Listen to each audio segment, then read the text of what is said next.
ചെറിയ ചെറിയ സംശയങ്ങളുടെയും തെറ്റിദ്ധാരണകളുടെയും പേരിൽ ബന്ധങ്ങൾ പൊട്ടിച്ചെറിഞ്ഞ് പുതിയ മേച്ചിൽപ്പുറങ്ങൾ തേടാൻ വെമ്പുന്ന പുത്തൻ തലമുറയ്ക്കായി ടീം ബഡി ബോയ്സ് അർലാൻഡ അവതരിപ്പിക്കുന്നു ഈണം തെറ്റിയ ഈരടികൾ. ഇതുവരെ കാണാത്തവർക്കായി നെൽസണും നാൻസിയും വഴിപിരിയുമോ? ഇന്നത്തെ കൗൺസിലിംഗിൽ അവർ ഒന്നിക്കുമോ? കോടതി വിധി ആർക്കനുകൂലമാവും? പ്രണയവും പകയും കളം നിറഞ്ഞാടിയ ഒരു ജീവിത നേർക്കാഴ്ചയുടെ അവസാന ഭാഗം ഇമ വെട്ടാതെ കാണുക. സമയം രാവിലെ 10 മണിയായി. ഇന്ന് 8-10 കേസുകളുണ്ട്. അച്ഛനെയും കാണാനില്ല, വക്കീലിനെയും കാണാനില്ല, ഡോക്ടറെയും കാണാനില്ല. അച്ഛനൊന്ന് വിളിക്കാതെ. ഹലോ അച്ഛാ. അച്ഛാ എവിടെയായിരുന്നു? അത് ശരി. അപ്പം ഇടവക്കാരിലോട് എടുത്തിട്ട് അലക്കിയോ അച്ഛനെ? അതൊന്നും പറയണ്ട, എല്ലാം ചുറ്റിയായിരുന്നു. എല്ലാം പ്രശ്നങ്ങളാണ്. അത് ശരി. നമ്മുടെ വക്കീലിനെ കണ്ടായിരുന്നു? കഴിഞ്ഞ സിറ്റിംഗ് കണ്ടിട്ട് പിന്നെ കണ്ടിട്ടില്ല ആള്. അത് ശരി. വക്കീലിനെ വിളിക്കണോ? ഒന്ന് വിളിച്ചു. എന്തൊരു നാൾ എന്തോ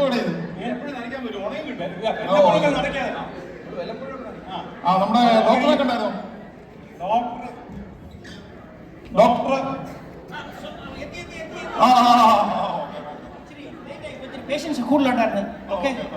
അപ്പം നമുക്കിന്ന് മൊത്തം കൂടെ 10 കേസുകളാണുള്ളത്.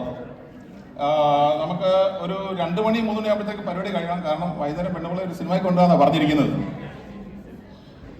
എനിക്ക് നേരത്തെ പോട്ടെ, വൈകിട്ട് പണിക്ക് പോകണം. ഇത് കഴിഞ്ഞൊരു സെക്കൻഡ് ജോബ് ഉണ്ടോ? പണി സിനിമ നല്ല പടമാണ്. ഓക്കെ. നമുക്ക് 10 കേസുകളാണ്. ആദ്യത്തെ കേസ് നമ്മുടെ പത്തനംതിട്ട നാൻസി നെൽസന്റെ കേസാണ്. അവർ വന്നിട്ടുണ്ട്. കടന്നു വരൂ. അവരെ വിളിക്കാം.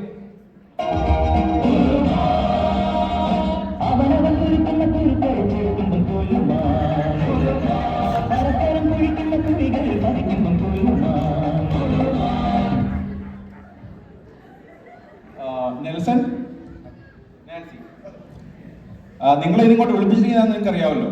നിങ്ങൾ ഓൾറെഡി നിങ്ങളുടെ കേസ് കോടതിയിൽ വന്നിട്ടുണ്ട്. അവിടെ നിങ്ങൾ നിങ്ങളുടെ വാദമുഖങ്ങളൊക്കെ അവതരിപ്പിച്ചു. എനിക്ക് മനസ്സിലായി, പക്ഷേ കോടതിക്ക് മനസ്സിലായിട്ടില്ല.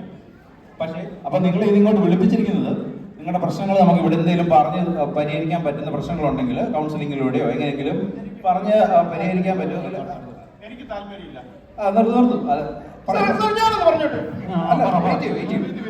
അപ്പം നിങ്ങളുടെ പരസ്പരമായിട്ട് സംസാരിച്ച് നമുക്ക് തീർക്കാൻ പറ്റുന്ന എന്തെങ്കിലും പ്രശ്നങ്ങളുണ്ടെങ്കിൽ നിങ്ങളെ സഹായിക്കാനുള്ള അച്ഛനുണ്ട്, കൗൺസിലറുണ്ട്, ഞാനുണ്ട്, ഡോക്ടറുണ്ട്. അപ്പോൾ നമുക്കൊരു കൂട്ടായ്മ പരിശ്രമത്തിലൂടെ നിങ്ങളുടെ പ്രശ്നങ്ങൾ പരിഹരിക്കാൻ പറ്റുമെന്ന് നോക്കാം. അല്ലെങ്കിൽ നമുക്ക് മുന്നോട്ടുള്ള കാര്യങ്ങളിലേക്ക് കിടക്കാം. അപ്പോൾ നമുക്ക് ഇവരുടെ കാര്യത്തിലേക്ക് കിടക്കാം അല്ലേ? ഞാനൊന്ന് പറഞ്ഞോട്ടെ സാർ. സാറല്ല, ഈ സൈഡ് ഒന്ന് നോക്കി.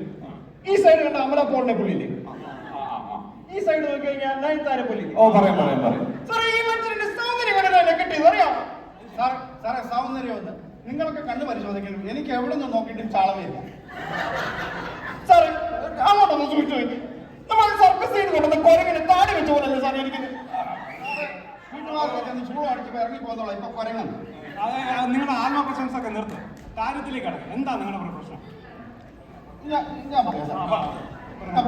ഇവള് എനിക്ക് ഞങ്ങൾ കല്യാണം കഴിഞ്ഞ് ഒരു 2-3 മാസം നല്ല രീതിയിൽ ജീവിച്ചു. അതിന് ശേഷം ഞങ്ങൾ കിരിമ്പാവും. ഇവള് ഒരു കാര്യം എന്താ പറഞ്ഞാലും തള്ളല്ല, മുന്നോട്ട് പോകാനൊക്കത്തില്ല. എവിടെ ശരീരത്തിൽ ഇവളെക്കാളും വലിയൊരു അവയവം ഉണ്ടറിയാം. അല്ല, നിങ്ങൾ തെറ്റിദ്ധരിച്ചു. ഞാൻ അതല്ല ഉദ്ദേശിച്ചത്. അവളെ നാട്ടിൽ അതൊന്ന് അടക്കി വെച്ചാൽ തീരാവുന്ന പ്രശ്നങ്ങളെ ഞങ്ങളുടെ വീട്ടിലുള്ളൂ. ഞാൻ പറഞ്ഞോട്ടെ സാർ. ഈ മനുഷ്യരുണ്ട് വീട്ടിൽ വന്ന വായ പൊളിച്ചു കിടന്ന് ഉറങ്ങും അറിയാം. സാറേ അത് നേരം. പക്ഷേ ഉറങ്ങുമ്പോഴെങ്കിലും ആ വീട്ടിൽ എനിക്കൊന്ന് വാതുറക്കണ്ടേ സാർ? ഉണർന്നിരിക്കുമ്പോൾ എന്റെ വാതുറക്കാൻ ഇവിടെ സമ്മതിക്കില്ല. അത് മാത്രമല്ല സാർ, ഞാൻ പറഞ്ഞോട്ടെ, ഈ മനുഷ്യൻ വാ പൊളിച്ച് കിടക്കുന്ന മാത്രമല്ല 5ന്റെ പണി വീട്ടിൽ ചെയ്തില്ല. 5ന്റെ പണി ശരിയാണോ സാർ? Sir കള്ളമാ sir. ഇതിനെ കൊണ്ട് എന്തെല്ലാം പണി? ഞങ്ങളുടെ വീട്ടിലെ പ്രശ്നം എന്ന് പറഞ്ഞാൽ എന്റെ അമ്മയും ഇവളും തമ്മിൽ അവർ തമ്മിൽ ചേർത്തില്ല. എന്റെ അമ്മ എന്തെങ്കിലും ഉണ്ടാക്കിയ ഇവള് കഴിക്കത്തില്ല, ഇവൾ എന്തെങ്കിലും ഉണ്ടാക്കിയ എന്റെ അമ്മ കഴിക്കത്തില്ല. അപ്പൊ നിങ്ങളുടെ വീട്ടിൽ ഭക്ഷണം ഒന്നും ഉണ്ടാക്കാറില്ലേ? ഞാൻ ഉണ്ടാക്കിയ അവർ രണ്ടുപേരും കഴിക്കും. അതുകൊണ്ട് ഞാൻ ഏതെങ്കിലും അടുക്കളയില്ല. ചുമ്മാ സാറേ, സൊമാറ്റോ സ്വിഗ്ഗി ഒക്കെ ഉള്ളതുകൊണ്ടാണ് ഞങ്ങളൊക്കെ കഴിഞ്ഞു പോകുന്നത്. ശരിയാണോ സാർ? സാർ അങ്ങനല്ല സാർ. ഈ പാചകം മാത്രമല്ല, എന്തെല്ലാം പണി എന്നെ കൊണ്ട് ചെയ്യിക്കും. എന്നെ കൊണ്ട് തറ തുടപ്പിക്കും, തുണി കഴുകി, പിന്നെ കറി കഴിഞ്ഞിട്ട് ഉള്ളി അരിഞ്ഞിട്ട് എന്റെ കണ്ണിൽ നിന്ന് വെള്ളം വന്നിട്ട് നിൽക്കുന്നില്ല. എന്റെ നെൽസ, ഈ ഉള്ളി അരിയാനൊക്കെ പുതിയ ടെക്നോളജി ഇറങ്ങി കഴിഞ്ഞു. എന്താണ് സാർ? കൂളിംഗ് ഗ്ലാസ് വെച്ച് ഉള്ളി അരിഞ്ഞാൽ പോയതായി. കണ്ണിക്കുള്ളിൽ ലെവലേശം വെള്ളം വരുത്തേയില്ല. അത് നെൽസ ഇപ്പൊ തറ തുടയ്ക്കാൻ പഴയ പോലെ മുട്ടക്കിടന്ന് തുടക്കേണ്ട കാര്യമൊന്നുമില്ല. മോൻ പറഞ്ഞിട്ടുണ്ട് അവിടെ നിന്ന് തുടയ്ക്കാം, അല്ലെ റൂമുണ്ട്, എന്തൊക്കെ ഓപ്ഷൻ ഇപ്പോൾ ഉള്ളു. ഇതൊക്കെ ഒരു പ്രശ്നമാണോ നെൽസ? അത് ശരി. അപ്പൊ എന്നേക്കാൾ മോശമാണ് സാറുമാരുടെ അവസ്ഥ. ഇതൊക്കെ ഒരു കുടുംബജീവിതത്തിന്റെ ഭാഗമല്ലേ, ഇതൊക്കെ ഒരു അഡ്ജസ്റ്റ്മെന്റ് അല്ലേ? അല്ല, ആദ്യം നിങ്ങളുടെ കേസ് പരിഹരിക്കട്ടെ, പിന്നെ ഞങ്ങളുടെ കേസ് പിന്നെ ആലോചിക്കാം. നാൻസി, വേറെ എന്തെങ്കിലും പ്രശ്നങ്ങളുണ്ടോ നാൻസി? കൊഞ്ഞനെ കുത്താ കാര്യം പറയും. നമ്മുടെ വീട്ടിലല്ല.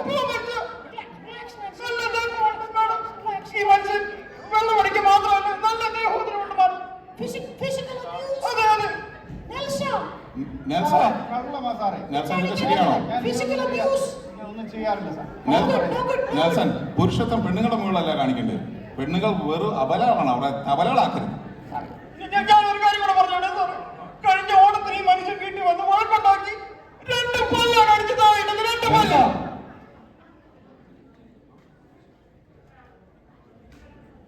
ഡോക്ടറെ, മാഡം ഡോക്ടർ ഇങ്ങോട്ട് വാ. അവിടെ അല്ല, അവൾ ഒറ്റ അടിച്ചിട്ട് 2 പല്ല എന്റെ പോയി. കാണണം, തെളിവ് വേണം. നോക്ക്. மனிதர் உணர்ந்து கொள்ள இது மனிதர்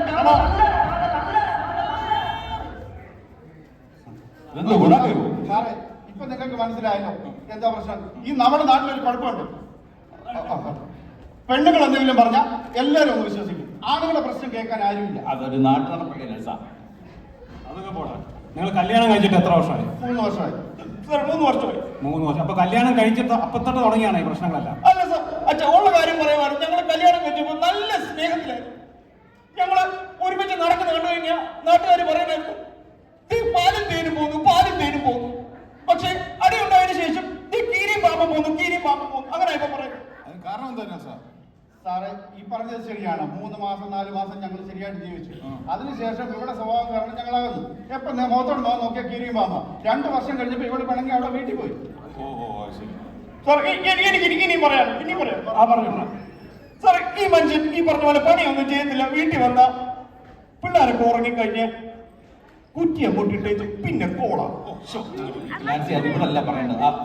അല്ല സാറേ, ഫോൺ കോള. ബാത്റൂം പതുങ്ങി അടക്കി പിടിച്ച് ആരോടായി സംസാരിക്കും ഒന്ന് ചോദിച്ചു നോക്ക് സാറേ. ശരിയാണ് നെൽസ, എന്തോ ഇത്? സാറേ, ഞാൻ രാത്രി ഫോൺ ചെയ്യുന്ന പറയുന്നത് നേരം. ഞാൻ പാട്ട് ഉറങ്ങുന്നതിന് മുമ്പ് എന്റെ മുതലാളി ഒന്ന് വിളിച്ച് ഒന്ന് സംസാരിച്ചിട്ട് ഞാൻ കിടക്കാറുണ്ട്. ഈ രാത്രി മുതലാളി വിളിക്കുന്ന മുതലാളി അമേരിക്കയിലാണ്. സ്നേഹമുണ്ട് സാറേ, മുതലാളിയുടെ സ്നേഹമുണ്ട്. നാളെ ജോലിയുണ്ടോ പണിയുണ്ടോ വരണമെന്ന് അറിയാനായിട്ട് ഞാനൊന്ന് വിളിക്കും. അത് തെറ്റിദ്ധരിച്ചു. അത് ഈ കഥ കുറ്റിയിട്ട് പതിയെ വിളിക്കേണ്ട കാര്യമുണ്ടോ? സാറേ, എന്റെ മുതലാളി 2 അറ്റാക്ക് കഴിഞ്ഞ മനുഷ്യനാണ്. അപ്പൊ ഞാൻ ചാടിക്കറി എന്തെങ്കിലും ഒച്ച എടുത്ത് പറഞ്ഞു മുതലാളിക്ക് വല്ലതും പറ്റിപ്പോയാ പിന്നെ എനിക്ക് ജോലിയുണ്ട്. അപ്പൊ എന്നെ മുടക്കത്തില്ല. 2 അറ്റാക്ക് ഉദ്ദേശിച്ച വൈഫായിട്ടുള്ളതാണോ? അല്ലല്ല, ഹാർട്ട് അറ്റാക്ക്. കൗൺസിലർ സാർ, ഞാനത് പറഞ്ഞോട്ടെ. ഈ മുതലാളിമാർക്ക് 10 മണിക്ക് ശേഷം ഉമ്മ കൊടുക്കുന്ന തൊഴിലാളി ഞാൻ ആദ്യമായിട്ട് കാണുന്നു. സാറേ, അത് ശരി. ഞാൻ എന്റെ മുതലാളി എന്റെ അപ്പന്റെ സ്ഥാനത്താണ് കാണുന്നത്. ഇത് പ്രശ്നം. എനിക്ക് വിദ്യാഭ്യാസം കുറവാണ്. എന്തെങ്കിലും പറഞ്ഞു അപ്പോഴേ ഇംഗ്ലീഷ് പറഞ്ഞു നമ്മളെ മനസ്സിലാക്കി. പിന്നെ നമുക്ക് മറുപടി ഇല്ല. അതാ ഞാൻ എന്റെ മുതലാളി എന്റെ അപ്പന്റെ സ്ഥാനത്താണ് കാണുന്നത്. ഞാൻ കെട്ടിപ്പിടിക്കും ഉമ്മ കൊടുക്കുന്നു. ഇവക്കെന്താ? അല്ല ഇപ്പൊ ഇംഗ്ലീഷ് അറിയാൻ നമുക്കൊരു കുറ്റമായിട്ട് കാണാൻ പറ്റുന്നില്ല. അതിന്റെ അഹങ്കാരമില്ല കേട്ടോ. അപ്പൊ കുട്ടികൾ എത്രയുണ്ട്? സാറേ, 3 കുഞ്ഞുങ്ങളാണ്. ഹലോ, ആദ്യത്തെ ദിവാകരന്റെ, 2ാമത്തെ രാഹുലേട്ടുണ്ട്, 3ാമത്തെ നെൽസന്റെ. Cake sir, cake. ഞങ്ങൾക്ക് തെളിവായാലും അല്ല, ഇത് എനിക്ക് നേരത്തെ സംശയമുണ്ട്. ആ ഇളയവരുടെ എണ്ണക്കെട്ട് ഒരെണ്ണമുണ്ട് കണ്ടാക്കൊള്ളത്. അതിന് മാത്രം എന്റെ മോചായ ഉള്ളൂ. ഞങ്ങൾക്ക് അത് വ്യക്തമായില്ല. ഈ ദിവാകരനും രാഹുലും ഏട്ടനും ഞാനൊരു പാവപ്പെട്ട തയ്യക്കടക്കാരി ജോലിക്കാരിയാണ്. എന്റെ ഫോണിപ്പോ വന്നത് നിങ്ങളുടെ തയ്യക്കടയിൽ പാന്റ് തയ്ച്ചത് ആരുടെയാണെന്ന്. അതാ പറഞ്ഞ ആദ്യത്തെ പാന്റ് ദിവാകരന്റെ, 2ാമത്തെ പാന്റ് രാഹുലേട്ടന്റെ, 3ാമത്തേത് നെൽസൺ. സാറേ, എനിക്ക് പറയാനുണ്ട് സാറേ. ഈ 2ാമത്തെ പേര് പറഞ്ഞല്ലോ, രാഹുൽ ഏട്ടൻ. ഇന്ന് വരെ എന്നെ ചേട്ടാന്ന് വിളിച്ചിട്ടില്ല. ആരാന്ന് ചോദിക്കും സാറേ. സാറേ, അത് ഉള്ളത് പറയാമെങ്കിൽ ഞങ്ങളുടെ തൊട്ട് അടുത്ത് നല്ലൊരു ചെറുപ്പം, നല്ല സ്വഭാവം, നല്ല സുമുഖനും, കണ്ടാ നമ്മുടെ ഈ അച്ഛൻ്റെ കൂട്ടിയിരിക്കും സുന്ദരനായിട്ടുള്ള ഒരു ചേട്ടനാണ് രാഹുലേട്ടൻ. കുടുംബമൊക്കെ നോക്കി, വീട്ടുകാരും നോക്കി, പുകവലിയില്ല, കള്ളുകൂടിയില്ല, വഴക്കില്ല, അങ്ങനെ വളരെ എല്ലാവർക്കും പ്രിയപ്പെട്ടവൻ. ആരെ കണ്ടാലും ഇഷ്ടപ്പെട്ടു പോകും. അങ്ങനെ ഞാൻ രാഹുലേട്ടൻ വിളിക്കുന്നത്. സാറേ അങ്ങനെ താരതമ്യം ചെയ്യാൻ കൊള്ളാമോ? അതിലൊക്കെ ഒരാളെ ഭർത്താവുമായിട്ട് എനിക്ക് വിദ്യാഭ്യാസം ഇല്ല, സൗന്ദര്യമില്ല, അവിടെ രാഹുലിനെല്ലാം ഉണ്ട്. അത് ശരിയാണോ സാറേ? ആലോചിക്കാം.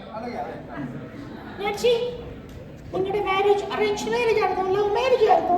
രണ്ടുമല്ല മാഡം, ഞങ്ങളുടെ ഒരു ഫേസ്ബുക്ക് മാരേജ് ആയിരുന്നു. New gen marriage? അതെ അതെ, ന്യൂജൻ മാരേജ്. അല്ല അത് ഞാൻ പറയാം സാറേ. ഒരു ദിവസം ഞാൻ ഇങ്ങനെ വെറുതെ ജോലിയൊക്കെ കഴിഞ്ഞ് ഫോണിൽ നോക്കിക്കൊണ്ടിരുന്നപ്പം നല്ല ഹണി റോസിന്റെ പടം വെച്ചൊരു പ്രൊഫൈൽ പിക്ചർ. അപ്പൊ ഇത് ആരാന്ന് അറിയാന്ന് വിചാരിച്ച് ഞാനൊരു ഹോയി അങ്ങോട്ടും വിട്ടു. ചിരിക്കുന്ന ആ മഞ്ഞ ഉണ്ടയുണ്ടല്ലോ, അതൊരെണ്ണം അങ്ങോട്ട് വിട്ടു. അന്നേരം ഒരു ഹൂയി ഇങ്ങോട്ടും വന്നു, രണ്ടുണ്ട് ഇങ്ങോട്ടും വിട്ടു. അങ്ങനെ എന്റെ തലയിലായിപ്പോയി സാറേ. സത്യമായിട്ടും ആ മെസ്സേജ് ഇങ്ങോട്ട് വന്നപ്പോ ആ പ്രൊഫൈൽ ഫോട്ടോയിൽ ടൊവിനോ തോമസിന്റെ പടമായിരുന്നു. ആരാ സാറേ റെസ്പോണ്ട് ചെയ്യാത്ത? ടൊവിനോ തോമസ്. സാറ് ഈ ചാളമേരിക്ക് ഹണി റോസിന്റെ പടം വെക്കാമെങ്കിൽ എനിക്ക് ടോവിനോട് വെച്ചു തെറ്റാണ്. തെറ്റെന്ന് പറയാൻ പറ്റത്തില്ല. ഈ കാര്യം നിങ്ങൾ രണ്ടുപേരും കുറ്റക്കാരാണ്. ആൾമാറാട്ടമാണ് വകുപ്പ്. അപ്പോൾ ഈ ചാർജ് ഷീറ്റിൽ കാണുന്നത് നിങ്ങൾ 2 വർഷമായിട്ട് കല്യാണം കഴിഞ്ഞു, 1 വർഷം പിണങ്ങി പിരിഞ്ഞു എന്നാണ്. സെപ്പറേറ്റ് ആയിട്ട് 1 വർഷം. നിങ്ങൾക്ക് ഈ 3 വർഷത്തിനിടെ എങ്ങനെയാണ് മൂന്ന് കുട്ടികളായിട്ട്? അത് ഞാൻ പറയാം സാറേ. അതെല്ലാം ഇവരുടെ വീട്ടുകാർ കാരണമാണ്. ഞങ്ങളുടെ കല്യാണം കഴിഞ്ഞപ്പോൾ ഇവിടെ അപ്പം ഞങ്ങൾക്ക് താമസിക്കാനായിട്ട് ഒരു വീട് തന്നു. അതും റെയിൽവേ പുറമ്പോക്കിൽ.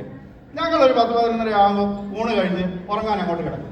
ഒരു 12-12:30 ആകുമ്പോൾ കാണിക്കുന്നുണ്ടോ? മനസ്സിലാകാൻ വേണ്ടി വടക്കോട്ട് ഉറക്കം പോയി നിങ്ങൾ എഴുന്നേറ്റിരുന്നു. അത് കഴിഞ്ഞ് 1 മണിക്കൂർ കഴിഞ്ഞ് പിന്നെ ഒരു ഉറക്കം പിടിക്കുമ്പോൾ തെക്കോട്ട് ഒരു ട്രെയിൻ. പിന്നെ എഴുന്നേറ്റിരുന്നു. ഇവിടെ ഒരു കാപ്പി ഉണ്ടാക്കി ഞങ്ങൾ പേരും കുടിച്ച് ഉറക്കം പോയി. പിന്നെ മുഖത്തോട് മോഹൻ കീരിയും പാമ്പ് എത്ര നേരം നോക്കിയിരിക്കും സാറേ.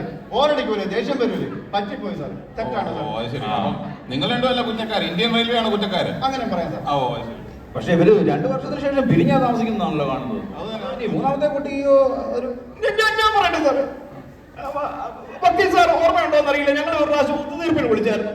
ഒത്തുതീർപ്പിന് വിളിച്ച് അന്ന് 10 മണിക്ക് നമ്മൾ മീറ്റ് ചെയ്ത് ഒരു 12-2 മണിയൊക്കെ ആയിട്ട് ഒന്നും ആകാൻ ഞങ്ങൾ അവിടെ പോകാൻ പറഞ്ഞു. പക്ഷെ അന്ന് ലോക്ക്ഡൌൺ ആയി പോയി, തിരിച്ചു പോകാൻ പറ്റിയില്ല. പിന്നെ അവിടെ റൂമൊക്കെ എടുത്ത് വിശന്ന്, അപ്പൊ പിന്നെ ബിരിയാണി ഓർഡർ ചെയ്തു, അത് കഴിച്ചു. അത് നെയ്യാണല്ലോ, നെയ്യ് കഴിയുമ്പോൾ ഉറക്കം വരുമല്ലോ. അങ്ങനെ ആയി പോയി സാറ്. അപ്പൊ 3ാമതാണ് ഉത്തരവാദി ബിരിയാണി നെയ്യുമാണ്. അപ്പൊ ഇവര് ഇങ്ങനെ ഇവര് നമുക്കൊരു തീരുമാനത്തിലെത്തണമല്ലോ ഓരോ കാര്യത്തില്. അതെ അതെ. പ്രഥമ ദൃഷ്ടി ആഴ്ചയിലാണെങ്കിലും അന്തർധാര ഇപ്പോഴും സജീവമാണ്. അല്ല, പക്ഷെ എനിക്ക് തുടരാൻ താല്പര്യമില്ല സാർ. അച്ഛാ, നമ്മൾ എന്ത് ചെയ്യും ഇവരുടെ കാര്യത്തില്? കുട്ടികളുടെ കാര്യത്തിൽ ഒരു തീരുമാനം ഉണ്ടാക്കി. നിങ്ങൾക്ക് ഇപ്പൊ ഒരുമിച്ച് പറ്റത്തില്ലെങ്കിൽ ഒരു കാര്യം ചെയ്യും, നിങ്ങൾ പേപ്പർ എഴുതി തരൂ. ഞാൻ എഴുതിയില്ല സാർ. ഇതാ സാർ. അപ്പം ഇവര് ഒരു കാര്യം ചെയ്യും, നമുക്ക് ഇളയ 2 കുട്ടികളെ ഞാൻ എഴുതരണോ? തുടർന്ന് പോകാൻ എനിക്ക് സാറേ ഒരു സംശയം വിദ്യാഭ്യാസം കുറവുണ്ട്. ഈ താല്പര്യത്തിന് എത്ര പാവണം സാറേ? ഇവിടെ താല്പര്യമുള്ളവർക്ക് പായുടെ ആവശ്യമൊന്നുമില്ല സാറേ. അത് സാറ് റൂട്ട് മാറിപ്പോയി. ഞാൻ എന്തോ താല്പര്യം എഴുതാൻ എത്ര പാവണം? ഓ, തനിക്ക് അറിയാവുന്ന എഴുതിയാൽ മതി. താല്പര്യമില്ല, ഞാൻ എഴുതി ഒപ്പിട്ടിട്ടുണ്ട് സാർ. ഓക്കെ. അപ്പൊ അച്ഛാ, നമുക്ക് ഇളയ 2 കുട്ടികളെ അമ്മയുടെ പോട്ടെ. മൂത്ത കുട്ടി അച്ഛൻ. അല്ല സാറേ, അത് സമ്മതിക്കുന്നില്ല. അതെങ്ങനെ അവർക്ക് 2 എനിക്കൊന്നും? എനിക്ക് ജീവനുണ്ടായി ഞാൻ സമ്മതിക്കത്തില്ല. എന്റെ 3 കുഞ്ഞുങ്ങൾ എനിക്ക് വേണം. അല്ല, അപ്പൊ കുട്ടിയുടെ കാര്യത്തിൽ തീരുമാനം അല്ല സാറേ, കാര്യം എനിക്ക് ആ 2 പിള്ളേർ സംശയമുണ്ട്. പക്ഷെ എന്നാലും ചെറുപ്പം തൊട്ട് എന്നെ അപ്പാന്ന് വിളിച്ച പിള്ളേരെ 3 പിള്ളേരെ എനിക്ക് വേണം സാർ. എന്നാ പിന്നെ നമുക്ക് 2 കൂടെ കൊടുത്തിട്ട് ഒരാളെ ഞാൻ തൊട്ട് പ്രസവിച്ച കുഞ്ഞിനെ ഞാൻ ആർക്കും വിട്ടുകൊടുക്കില്ല. ഇങ്ങനെ വേണം അന്ന് ശനിയാഴ്ച കണ്ടു പോകട്ടോ. അല്ല, അത് നടക്കുന്ന കാര്യമല്ല. അച്ഛാ, നമുക്ക് എന്ത് ചെയ്യാൻ പറ്റും ഇതില്? നമുക്കൊരു കാര്യം ചെയ്യാം. എന്തായാലും 3 വർഷം കൊണ്ട് 3 പേരായി, 3 കുഞ്ഞുങ്ങളായല്ലോ. അപ്പൊ 1 വർഷം കൊണ്ട് അവർ ഒരുമിച്ച് താമസിച്ചാൽ 4ാമതാവത്തില്ലേ? സ്വാഭാവികമാണ്. എനിക്ക് സമ്മതമാണ് സാറേ. എനിക്ക് സമ്മതമല്ല സാറ്. അന്നേരം ഉണ്ടാകുന്ന 2 കുട്ടികളാണ്, പിന്നെ ഈ പ്രശ്നം വരുന്നില്ല. വീണ്ടും മുട്ടാത്തർക്കം കേട്ടോ. ഇതിപ്പോ ഒരു നടക്കി പോകുന്ന കാര്യമല്ല. ഇത് ഒരു കാര്യം ചെയ്യും, ഇതിങ്ങനെ നമുക്ക് മുന്നോട്ട് കൊണ്ടുപോകാൻ പറ്റത്തില്ല. ഞങ്ങൾക്ക് വേറെ ഇന്ന് 10-12 കേസുകളുള്ളതാണ്. അപ്പൊ നിങ്ങൾക്ക് ഒരു 5 മിനിറ്റ് സമയം തരാം. ഒരു കാര്യമില്ല, നിങ്ങളൊന്ന് മനസ്സ് തുറന്നൊന്ന് സംസാരിച്ച് ഒരു തീരുമാനത്തിലെത്താൻ ശ്രമിക്കുക. ഞങ്ങളൊരു ചായ കുടിച്ചിട്ട് വരാം. നിങ്ങൾ പരസ്പരം സംസാരിച്ച് ഒരു തീരുമാനത്തിലെത്താൻ നോക്കുക. കുട്ടികളുടെ ഭാവി ഓർത്തെങ്കിലും നിങ്ങൾക്ക് ഒരുമിക്കാൻ പറ്റുമോ നിങ്ങളൊന്ന് ആലോചിക്കുക. നിങ്ങൾക്ക് ഒരു 5 മിനിറ്റ് സമയം തരാം. ഞങ്ങളിപ്പം വരാം. ഹൃദയം കൊണ്ടെഴുതുന്ന കവിത പ്രണയാമൃതം അതിൻ ഭാഷ. ഹൃദയം കൊണ്ടെഴുതുന്ന കവിത പ്രണയാമൃതം അതിൻ ഭാഷ.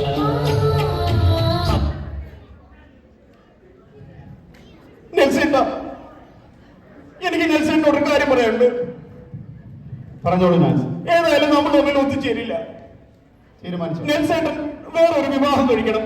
അത് എന്നെക്കാൾ സുന്ദരി ഒരാളെ കല്യാണം കഴിക്കണം. ബുദ്ധിമുട്ടാണ്, കാരണം ഐശ്വര്യയുടെ കല്യാണം ഓൾറെഡി കഴിഞ്ഞുപോയി. പക്ഷെ എന്നാലും ശ്രമിക്കണം. ശ്രമിക്കാം. അതില് നിങ്ങൾക്കൊരു പെൺകുഞ്ഞുണ്ടാവുകയാണെങ്കിൽ എന്റെ പേരിടുമോ? ആലോചിക്കാം. പക്ഷെ നാൻസി, എനിക്കും ഒരു കാര്യം പറയാനുണ്ട്.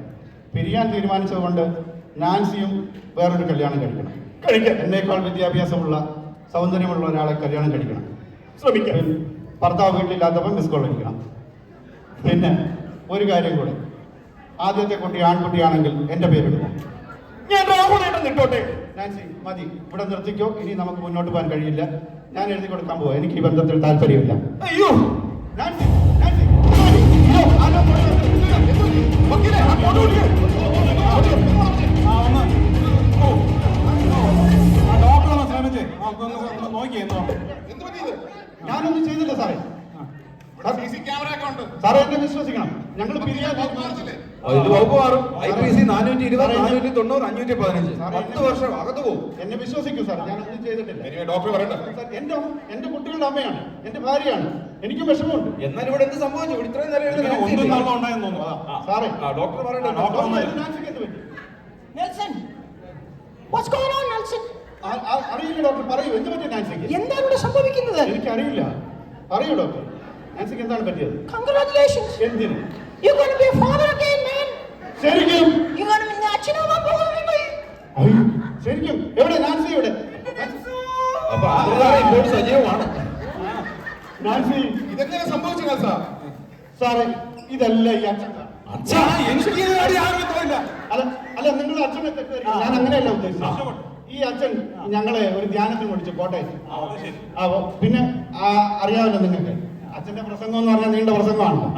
അവിടെ ഇരുന്ന് ഒരു അച്ഛന്റെ പ്രസംഗം കഴിഞ്ഞപ്പോഴത്തേക്ക് 5:30 പിന്നെ ഒക്കെ ബിരിയാണി ഇഷ്ടമാണല്ലോ. അപ്പൊ ഞങ്ങൾ പഴയ പോലെ ഒരു ബിരിയാണി കഴിച്ചു. അപ്പൊ ബിരിയാണി എന്ന് പറഞ്ഞാൽ നെയ്യാണല്ലോ, ക്ഷീണമാണല്ലോ. പിന്നെ ഞങ്ങളൊരു റൂമൊക്കെ എടുത്ത് അവിടെ ഒരു സെറ്റപ്പ് ആയി. പിന്നെ ഈ മഴ കാത്തിരിക്കുന്ന വേലാപ്പറ്റിനൊന്ന് ചാറിയാലും മതിയല്ലോ സാറേ. അപ്പൊ ഇതിന് ഉത്തരവാദി ബിരിയാണിയാണ്. അങ്ങനെ പറയാം സാർ, തെറ്റാണോ സാറേ? അല്ല, ബിരിയാണിയെ കുറ്റം പറയാൻ പറ്റില്ല. പക്ഷെ നിങ്ങൾ കൂടെ ബിരിയാണി കഴിക്കുന്ന ആളുകൾ. ശ്രദ്ധിക്കാം സാർ. നാൻസി, ഇപ്പോഴും സ്പാർക്കിന് കുറവൊന്നുമില്ലല്ലേ? അങ്ങനെയൊക്കെ ഉണ്ട്.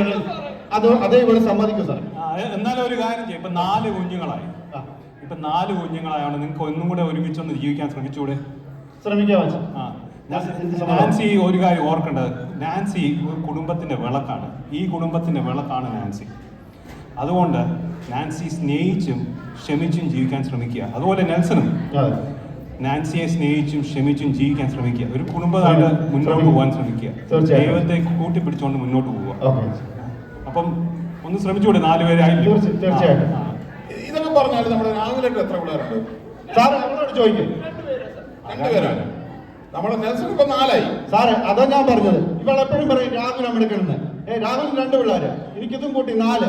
ഇനി ഇവള് പറയട്ടെ സാറേ, ആ രാഹുലാണോ മിടുക്കൻ, ഈ ഞാനാണോ മിടുക്കൻ?